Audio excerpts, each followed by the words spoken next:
10 ক্লাছৰ ৰাজনীতি আৰু অৰ্থনীতি বিজ্ঞানৰ যে মুদ্ৰা আৰু বেংক ব্যৱস্থাৰ ওপৰত 7টা MCQ কোশ্চেন আলোচনা কৰা হৈ আছে। প্ৰথম কোশ্চেনটো মুদ্ৰাৰ ক্ৰমবিকাশৰ প্ৰথম পৰ্যায় বুলি ক'ব পাৰি। A নম্বৰ অপশ্যন বিনিময় প্ৰথা, B নম্বৰ ধাতু মুদ্ৰা, C নম্বৰ মুদ্ৰা বিনিময়, D নম্বৰ চেক মুদ্ৰা। উত্তৰটো হ'ব A নম্বৰ বিনিময় প্ৰথা। আমি বিনিময় প্ৰথাক মুদ্ৰাৰ ক্ৰমবিকাশৰ প্ৰথম পৰ্যায় বুলি ক'ব পাৰোঁ। এইটো বহুত ইম্পৰ্টেণ্ট এটা কোশ্চেন হয়। এতিয়া দ্বিতীয় নম্বৰ কোশ্চেনটো হ'ল মুদ্ৰাৰ ক্ৰমবিকাশৰ পৰ্যায় কেইটা?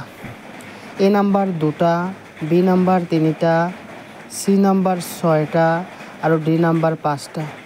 আমি সকলোৱে জানো মুদ্ৰাৰ ক্ৰমবিকাশৰ পৰ্যায় হ'ল 5টা, অৰ্থাৎ D নম্বৰ অপশ্যনটো ইয়াত শুদ্ধ অপশ্যন হ'ব, অৰ্থাৎ 5টা পৰ্যায় হ'ব। এতিয়া 3 নম্বৰ কোশ্চেনটো হ'ল যে মুদ্ৰা ব্যৱস্থাৰ ডেছ হ'ল উমৈহতীয়া একক।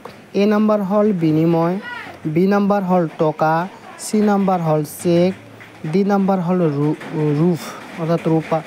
ৰাইট অপশ্যনটো হ'ব B অৰ্থাৎ টকা। মুদ্ৰা ব্যৱস্থাত টকা হ'ল উমৈহতীয়া একক।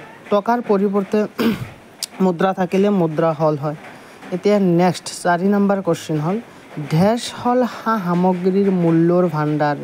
A নম্বৰ হ'ল বিনিময়, B নম্বৰ হ'ল টকা, C নম্বৰ হ'ল হিচাপ নিকাচ, D নম্বৰ হ'ল মুদ্ৰা। অৰ্থাৎ ইয়াত অপশ্যনটো D নম্বৰটো ৰাইট অপশ্যন হ'ব যে মুদ্ৰা হ'ল সামগ্ৰীৰ মূল্যৰ ভাণ্ডাৰ। গতিকে D নম্বৰ অপশ্যনটো শুদ্ধ অপশ্যন হ'ব। নেক্সট কোশ্চেন 5 নম্বৰ জন্তুমান স্তৰত ডেছ জন্তু বিনিময় মাধ্যম হিচাপে ব্যৱহাৰ কৰা হৈছিল। A নম্বৰ গৰু, B নম্বৰ গাহৰি, C নম্বৰ ছাগলী, D নম্বৰ কুকুৰ। অৰ্থাৎ C নম্বৰ অপশ্যনটো শুদ্ধ অপশ্যন।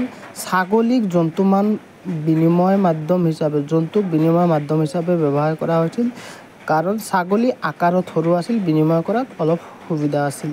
নেক্সট কোশ্চেন অমৌদ্ৰিক ধাতুমান ব্যৱস্থাত ডেছ টুকুৰা বিনিময়ৰ মাধ্যম হিচাপে ব্যৱহাৰ কৰা হৈছিল। A নম্বৰ সোণ বা তাম, B নম্বৰ ৰূপ বা হীৰা, C নম্বৰ সোণ বা ৰূপ, D নম্বৰ তাম বা মুকুতা। অৰ্থাৎ আমি সকলোৱে জানো অমৌদ্ৰিক ধাতুমান অৱস্থাত সোণ আৰু ৰূপ এই দুটাকেই ব্যৱহাৰ কৰা হৈছিল। গতিকে 6ৰ C নম্বৰ অপশ্যনটো শুদ্ধ হ'ব। 7 নম্বৰ মুদ্ৰাৰ ক্ৰমবিকাশৰ পঞ্চম পৰ্যায় হ'ল কাগজী মুদ্ৰা, B নম্বৰ চেক মুদ্ৰা, C নম্বৰ ধাতু মুদ্ৰা, D নম্বৰ ওপৰৰ সকলোবোৰ। মুদ্ৰাৰ ক্ৰমবিকাশৰ পঞ্চম পৰ্যায় বা বৰ্তমান পৰ্যায় বুলি কাগজী মুদ্ৰাক কোৱা হয়। গতিকে A নম্বৰ অপশ্যনটো শুদ্ধ অপশ্যন হ'ব।